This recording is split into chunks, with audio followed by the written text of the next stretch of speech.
Siswa Blessing, kita akan masuk pada bagian termodinamika ya.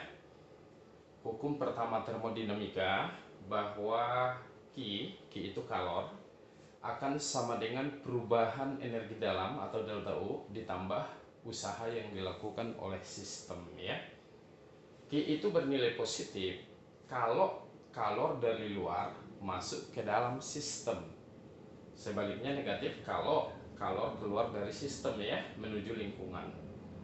Nah, delta U adalah perubahan energi dalam, tentu tergantung pada suhunya ya. Kalau suhu konstan ya delta U-nya sama dengan 0. Karena dia jumlah perubahan energi kinetik ya. Energi kinetik tadi hanya ditentukan oleh suhu ya.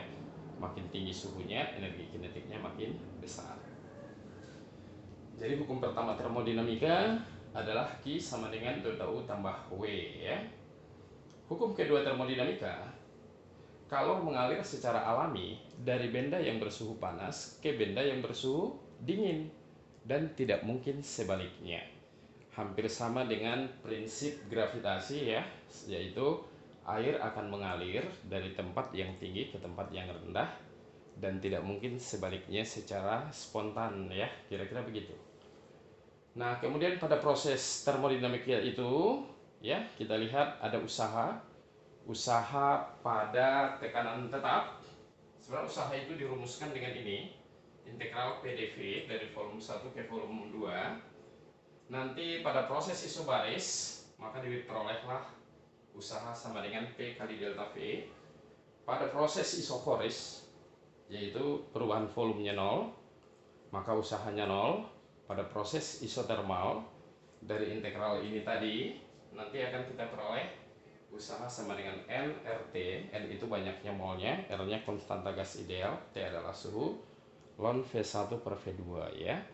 Nah, pada proses adiabatis itu berarti tidak ada kalor yang masuk ataupun kalor yang keluar dari sistem ya, atau ke sistem. Nah, sedangkan gamma itu disebut juga konstanta Laplace ya, yaitu kapasitas kalor pada tekanan tetap per kapasitas kalor pada volume tetap ya. Pada proses adiabatis itu berlaku itu. P1 pangkat gamma itu konstanta Laplace akan konstan ya. Paham kapasitas kalor ya? Seperti kalor jenis waktu kita belajar kalor. Q sama dengan mc delta T gitu loh, atau Q sama dengan C delta T. C itu kapasitas kalor ya. Ada juga kalor jenis.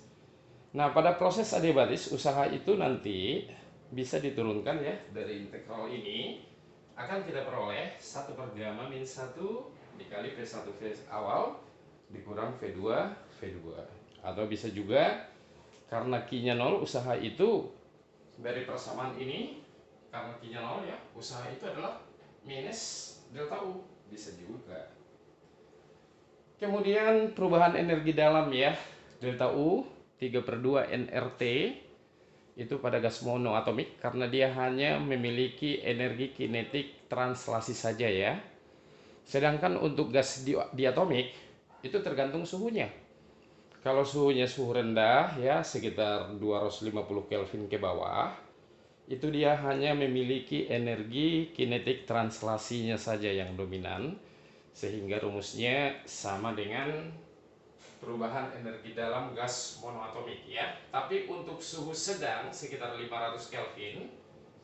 Nah, kalau gas diatomik itu ada juga energi kinetik rotasinya, karena dua atom itu seolah-olah dihubungkan oleh batang ya, sehingga di samping energi translasi juga akan ada energi rotasi ya, berotasi terhadap dua sumbu.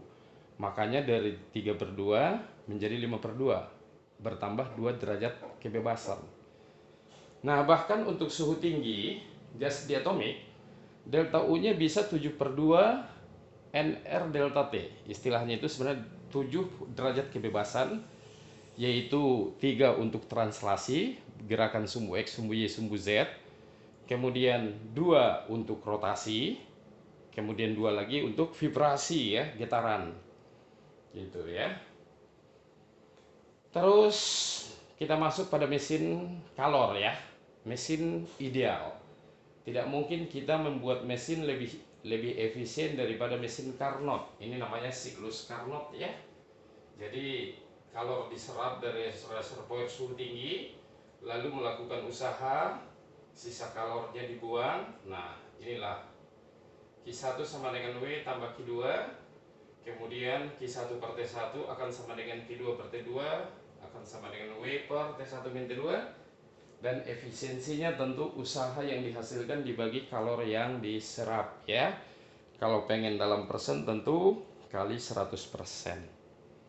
Mesin pendingin, kalau di siklus Carnot ada efisiensi, mesin pendingin ada namanya koefisien performance atau sering juga disingkat dengan KP atau CP ya. Nah, mesin pendingin itu justru dibalik. Kalor diambil dari suhu rendah dan dibuang ke suhu tinggi dan dilakukan usaha. Ya, persamaannya sama saja. Q1 sama dengan Q2 tambah W. Kemudian di sini koefisien performance itu kalor yang dapat ditarik dari reservoir suhu rendah dibagi dengan usaha yang diberikan. Kira-kira itulah rumus singkat untuk termodinamika, dan kita akan menggunakan rumus-rumus itu untuk membahas soalnya. Terima kasih siswa Blessing.